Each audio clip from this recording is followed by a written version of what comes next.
The Simpsons may have conquered the world, but they started life as just a tiny gleam in the mind of one offbeat comic strip artist, Matt Groening.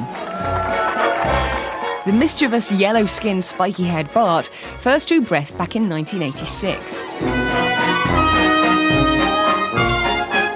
Before The Simpsons walked the earth, Matt's only other taste of success had been as the creator of an underground comic strip, Life in Hell.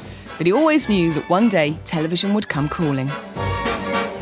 I was waiting. When is Hollywood going to call me up? Come on, I'm doing this weekly comic strip, and finally, ring, ring, ring, it's James L. Brooks, who loves my strip Life in Hell, and he gives me my first job on the Tracy Ullman Show doing animation. And he said, you can do whatever you want. We were looking for, we call them bumpers, which go between the acts, and we decided nobody ever tried to make them entertaining, so we tried to make them entertaining. And I had a cartoon that I had gotten as a gift from somebody that was Matt's cartoon, The Los Angeles Way of Death, the way that people die in Los Angeles, California. And I had remembered this because it was my first exposure to Matt, so we called him in.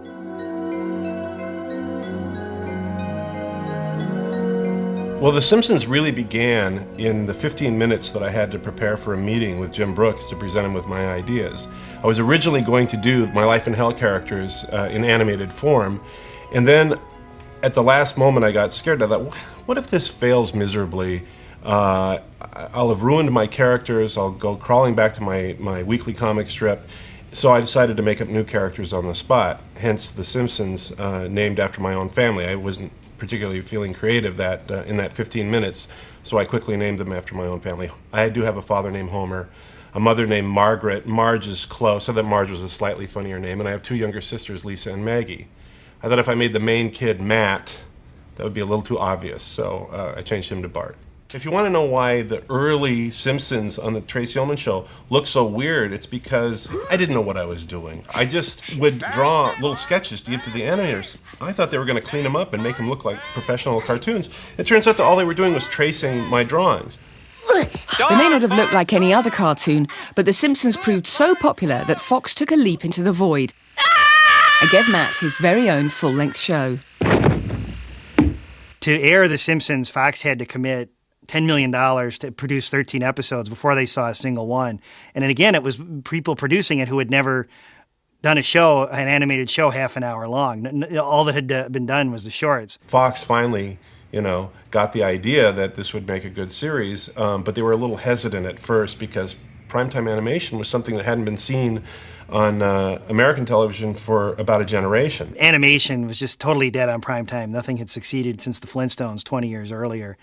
And what encouraged me about the show was that James Brooks and Sam Simon, Matt Groening were really talented. The stories that they were already working out seemed hilarious, and the characters were great. The shorts were really funny. So I thought, if this gets on the air, I think it actually could turn a few heads. And so by Christmas 1989, the first ever episode of The Simpsons was broadcast. And it turned more than a few heads. Here was something that was smart and funny and hip and original and reminded us that something that's really family entertainment will appeal to the least sophisticated member of the audience and the most sophisticated member of the audience on different levels. This was just what the upstart Fox network needed, a completely unexpected hit. It put them on the map, as well as creating a bonanza for the spin-off industry. One of the most delightful aspects of Simpsons mania in the early 1990s was how many different groups appropriated Bart Simpson. There were black Bart t-shirts. There was a t-shirt with Bart shaking hands with Nelson Mandela. There were Irish Bart t-shirts. There were Mexican Bart t-shirts. There were vegetarian Bart t-shirts that said, "Don't eat a cow, man." There were pro-Gulf War t-shirts with Bart standing on Saddam Hussein's head. There were anti-war t-shirts with Bart protesting the war. It was amazing how many people could take this cute little guy and make him their own. Perfecto! Everybody smile. I'm going to set the automatic timer.